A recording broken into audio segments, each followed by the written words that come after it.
नमस्कार साथियों, स्वागत है आपका हमारे नए वीडियो में।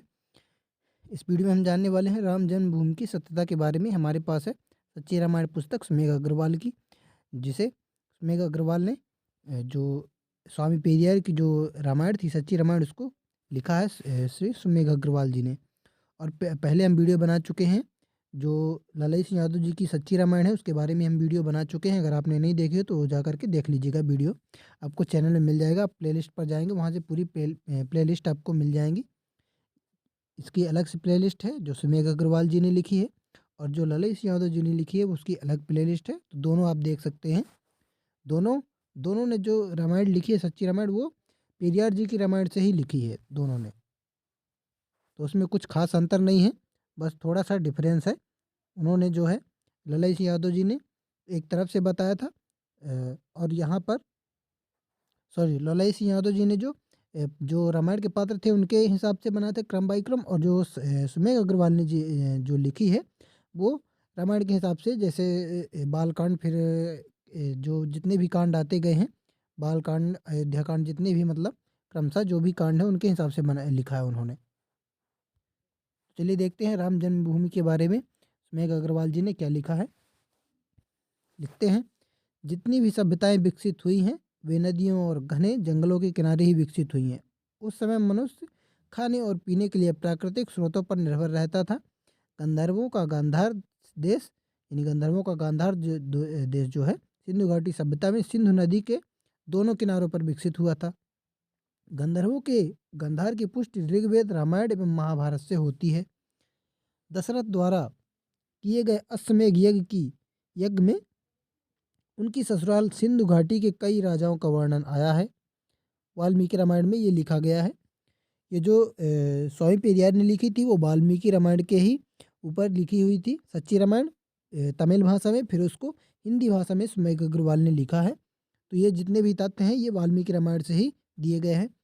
आगे लिखते हैं, वाल्मीकि रामायण का लेखन और रामायण की घटना का वृतांत सिंध घाटी सभ्यता के बाद का प्रमाणित होता है। यानी कि जो रामायण लिखी गई है उस घटना का वृतांत जो है सिंधु घाटी जो है सभ्यता है उसके बाद का बताया जाता है, प्रमाणित होता है, क्योंकि उसमें सिंधु घाटी में का नाम आया है। अगर सिंधु घाटी के पहले अगर रामायण लिखी गई होती तो उसमें सिंधु घाटी का नाम बिल्कुल भी नहीं आता, ऐसा यहाँ पर बताया गया है। फिर लिखते हैं, भरत ने अपने नाना केकय राज अखपति के आमंत्रण, उनकी सहायता से गंधर्वों के देश गांधार को जीता था। यानी गंधर्वों के देश गांधार को जीता था, यानी जो गांधार था वो पहले से ही था। रामायण जब हुई उसके पहले ही गांधार देश था। तभी तो भरत ने अपने नाने, यानी केकय राज खगपति के आमंत्रण, उनकी सहायता से भरत ने जो है गांधार को जीता। अगर गांधार पहले नहीं होता तो कैसे जीत लेते। आगे लिखते हैं, और एक बात यहाँ पर देखिए, गंधर्वों का गांधार देश सिंधु घाटी के सभ्यता में सिंधु नदी के दोनों किनारों पर विकसित हुआ था। तो गांधार जो है सिंधु घाटी के समय का, सिंधु घाटी सभ्यता के समय का देश था, और उसे भारत ने जीता था। यानी कि गांधार देश वह रामायण से पहले ही उपस्थित था। फिर आगे लिखते हैं, इससे सिद्ध होता है कि अयोध्या नगरी भी सिंधु घाटी सभ्यता के आसपास ही थी। महाभारत युद्ध के बाद परीक्षित के वंशजों ने कुछ पीढ़ियों, यानी सॉरी, महाभारत युद्ध के बाद परीक्षित के वंशजों ने कुछ पीढ़ियों तक वहां अधिकार बनाए रखा। महाभारत की घटना भी सिंध घाटी के बाद की है। सिंधु सभ्यता के लोग नागवंशी भी कहलाते थे, इसलिए जन्मेजय ने अपना नाग यज्ञ भी वहीं किया था। ऐसा वाल्मीकि रामायण की पृष्ठ संख्या 1016 सर्ग 101 उत्तरकांड में लिखा गया है। इससे प्रमाणित है कि वर्तमान अयोध्या राम की जन्मभूमि नहीं है। फिर आगे लिखते हैं, वाल्मीकि रामायण में बुद्ध को नास्तिक कहकर उन्हें मारने की बात लिखी गई है। वाल्मीकि रामायण में बुद्ध को जो है नास्तिक कहा गया है, उन्हें मारने की बात लिखी गई है। राजा आम्भी, चंद्रगुप्त मौर्य, बिंदुसार सम्राट, अशोक, कनिष्क इत्यादि का अधिकार तक्षशिला अर्थात सिंधु घाटी पर बना रहा। यानी जो भी राजा थे, राजा आम्भी और चंद्रगुप्त मौर्य, बिंदुसार सम्राट, अशोक, कनिष्क, जितने भी थे, तक्षशिला पर, यानी तक्षशिला जो सिंधु घाटी पर बना था, और उनका अधिकार वहाँ पर रहा। हमारे देश का नाम भारतवर्ष रहा, और भारतवर्ष में 16 महाजनपद रहे हैं, जिनमें अयोध्या का नाम अंकित नहीं है। नहीं, उस समय पर जो 16 महाजनपद थे रहे हैं, उनमें से अयोध्या का नाम नहीं है कहीं भी। इससे सिद्ध होता है कि उस समय भी अयोध्या नहीं थी, उस टाइम पर भी अयोध्या नहीं थी। यदि अयोध्या राम की जन्मभूमि रही होती तो सिंध घाटी की तरह अयोध्या में भी राम के प्रमाण मिलते। अभी तक अयोध्या में कोई ऐसा प्रमाण नहीं मिला है। आगे लिखते हैं, इक्ष्वाकु वंश के समस्त राजाओं ने कपिलवस्तु पर राज्य किया है। इक्ष्वाकु वंश की उत्पत्ति कपिलवस्तु की है और कपिलवस्तु को ही जनतंत्र होने के कारण अयोध्या कहा गया है। जो कपिलवस्तु था उसको ही जनतंत्र होने के कारण अयोध्या उसी को कह दिया गया है। इक्ष्वाकु राजाओं की भाषा जो है पाली भाषा रही है और राम की भाषा संस्कृत रही है, इसलिए राम इक्ष्वाकु वंश के नहीं थे।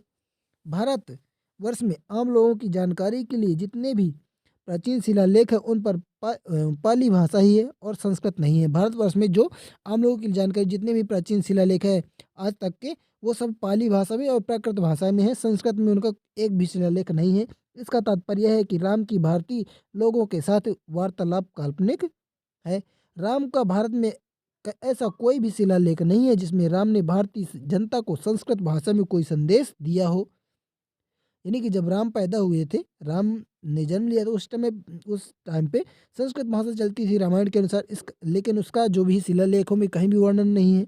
इसका मतलब है कि रामायण के सभी पात्र काल्पनिक है। आर्यों द्वारा भारतीय लोगों के को गुलाम बनाए रखने के लिए ऐसे काल्पनिक काव्यों की रचना भगवानों के नाम पर संस्कृत में की गई है। अपने देश में हिंदी भाषा की उत्पत्ति 1200 वर्ष पूर्व नहीं थी।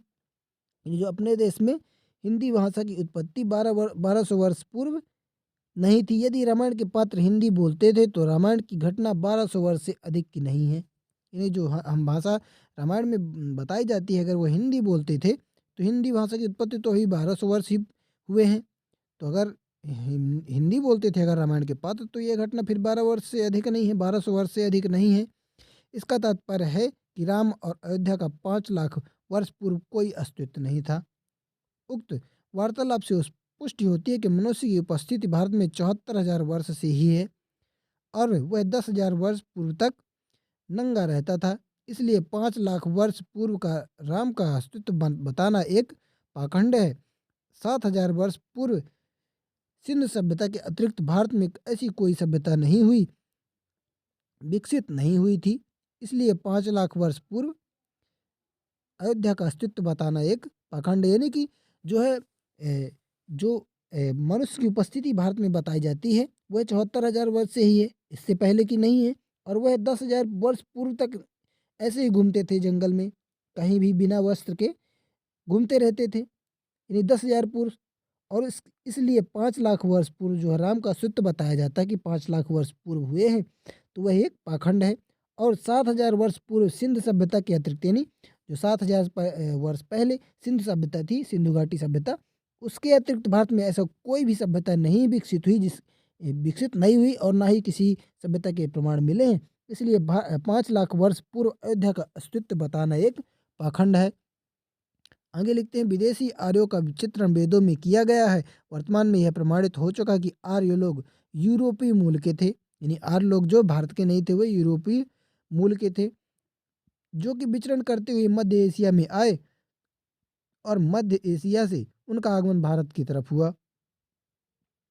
आगे लिखते हैं, आर्य लोग लंबे कद और गौरवर्ण के थे। उनकी भाषा संस्कृत और चरवाहों की असली संस्कृति थी। ये लोग भारतीयों की अपेक्षा युद्ध में अधिक पारंगत थे, जो कि आर्य और अनार्यों के वेदों में वर्णित संघर्ष से प्रमाणित होता है। भारतीय लोग कद में छोटे एवं काले रंग के थे, जो कि कृषि के कार्य में कुशल थे और उनकी भाषा द्रविड़ भाषा थी। आर्यों का रहन सहन घुमक्कड़ एवं पशुपालन था। ठंडे स्थलों में रहने के कारण ये लोग मांस मदिरे का प्रयोग जो है करते थे। और ठंडे देशों में आज भी गौ मांस एवं मदिरे का प्रयोग 100% किया जाता है। उन ठंडे देशों में कोई भी व्यक्ति बिना मांसाहार के जिंदा नहीं रह सकता। प्राचीन काल में भारत को छोड़कर संसार के सभी देशों में गौ मांस का ही जो है भक्षण किया जाता था। और भारत में आर्यों के आने के बाद गौ मांस का भक्षण किया जाने लगा और आज भी किया जाता है। आर्य लोगों को रहन सहन घुमक्कड़ होने के कारण वे पालतू पशुओं को ही मांस खाकर अपना जीवन यापन करते थे। प्राचीन काल में जहाँ गाय मांस को भूना जाता था, वेदों में उसका नाम यानी उसके जो उसका नाम था उसे यज्ञ के नाम से जाने लगा। जो प्राचीन काल में गाय को जो भूंज कर खाया जाता था, वेदों में उसे ही यज्ञ बताया गया है। और भारतीय लोगों द्वारा आर्यों की इस प्रथा का विरोध किया जाता था। जो भारतीय लोग थे द्रविड़, वे इस प्रथा का विरोध करते थे, तो उनको धर्म विरोधी घोषित करके राक्षस या दैत्य के नाम से अपमानित कर दिया जाता था। आगे लिखते हैं, वेद रामायण एवं महाभारत काल में भी ऐसी घटनाओं की कोई कमी नहीं थी। कुछ लोग वृतांत देते हैं कि उन युगों में नारी का बहुत ही सम्मान था, जबकि समस्त धार्मिक ग्रंथों से एक ही बात प्रमाणित होती है कि उस काल में नारी ऋषि मुनियों की हवस की शिकार रही है। ऋग्वेद के अनुसार राजा हरिश्चंद्र के पिता त्रिशंकु ने एक नवविवाहिता पत्नी का अपहरण करके उसके साथ व्यभिचार किया, और राजा इंद्र के पुरोहित बृहस्पति की पत्नी तारा की वनस्पतियों का स्वामी वन मंत्री चंद्रा भगा ले गया था और उनके साथ व्यभिचार किया था, जिससे बुध नामक पुत्र उत्पन्न हुआ। वहीं पृष्ठ 193 भगवत पुराण से स्पष्ट है कि स्वयंभू अर्थात ब्रह्मा के मन में अपनी अबला और मोहक पुत्री वाच के प्रति कामुकता जागी और उसके साथ व्यभिचार किया।